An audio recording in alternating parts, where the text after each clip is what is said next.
What's going on, everybody? This is Afro Think Tank. Today you're going to learn something. You're going to learn the difference between liberalism and leftists.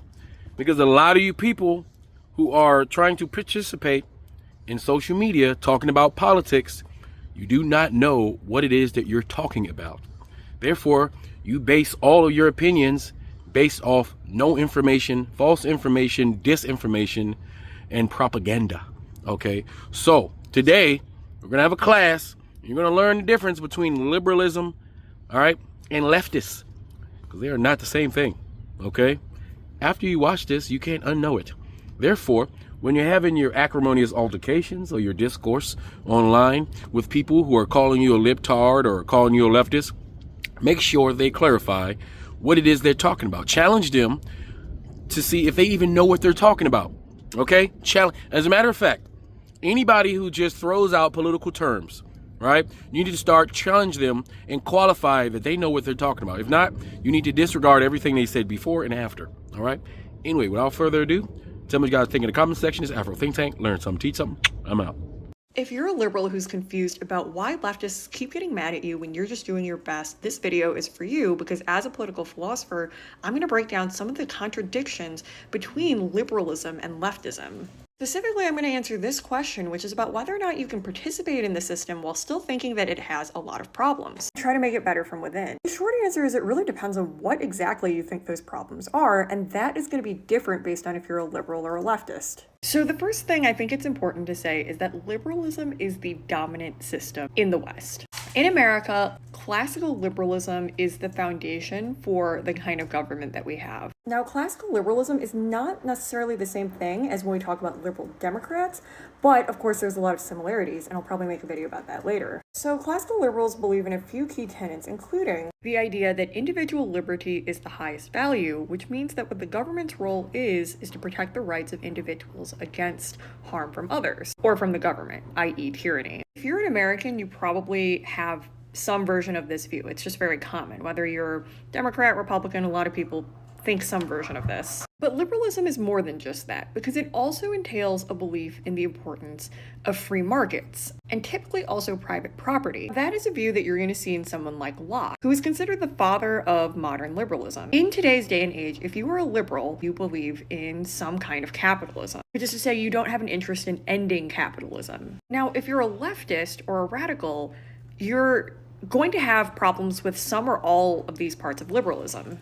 Particularly leftists are going to have a problem with capitalism, which is why a lot of people will say leftism begins with anti-capitalism. Okay, so now that we know what liberalism is, let's actually try to answer this question from the perspective of a liberal and the perspective of a leftist. If you're engaging in actions that support sustaining capitalism, then you're not a leftist. Now, a liberal can still believe that there are a lot of problems with capitalism, and with the system in general. In America, we might call those people progressives or social democrats. Those people tend to be interested in stronger government regulation over major companies, such as things like antitrust or anti-monopoly policies. Now, those are economic examples. There are a lot of other examples too. But the thing about these policies is that even though they are about making capitalism more humane, they are still interested in sustaining the free markets of capitalism. So those people are still considered liberals. They're further left than someone who does not want to do those policies, but they are still liberals. If you consider yourself to be a very progressive person, but you're not a leftist, you probably agree with the set of policies I've just described. But a leftist is going to tell you that's not actually enough.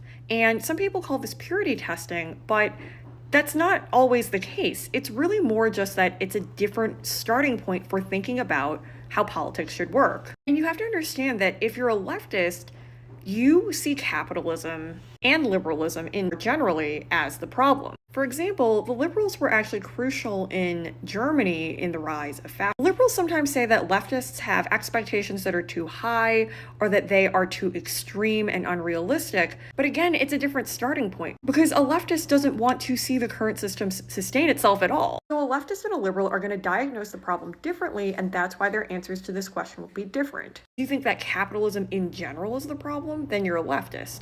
But do you think think unregulated capitalism is the problem, but capitalism in general can be okay, then you're probably more like a social democrat, which again means that you're a liberal. I think some of the original frustration with the comments about the rule of law and the possibility of canceling elections is that a lot of leftists are going to see liberalism as aiding and abetting the rise of fascism. I would say there are some leftists who will do things like participate in electoralism. They'll vote for candidates who are considered liberal. Some leftists won't. It just depends. So I think that would be an example of the kind of person you're talking about, where they think the system in general is flawed, but they're still going to do certain things to participate in the system. But I also think even that gets really complicated, because if you ask leftists from the recent election cycle, they're going to tell you that there were no good mainstream candidates to vote for, because they all supported the thing that I can't say on this website. So then in that case, a leftist and a liberal would still be butting heads on the issue, because a liberal might see voting as harm reduction, that they still want to participate in the system and allow it to sustain itself because they think it's a little bit less bad than the alternative. But a leftist is going to tell you that that just prolongs the suffering. It makes things worse. It makes things harder to fix. Because at the end of the day, a leftist that is an anti-capitalist is going to tell you that the problem is capitalism, that capitalism reproduces crises domestically and internationally constantly. And there's a lot of reasons for why leftists think that, and if you were curious, maybe I'll make a video about it. But also I would recommend just go reading some books. So I think the short answer to the question is this: if you think there's significant problems with the system, you probably can still participate in it without much contradiction in your worldview if you're a social democrat, that is, if you're a liberal. But if the question is, can you participate in the system if you think there's fundamental problems with it, not significant, but fundamental problems, like you're an anti-capitalist and you're a leftist, it's going to be very hard in 95% of cases to do so without significant contradictions in one's worldview. And to the extent that you do participate in the system, the reasons you're participating are going to be very different than the reasons why liberals are participating. Free Sudan! Boycott diamonds and gold! Free Sudan! Boycott diamonds and gold!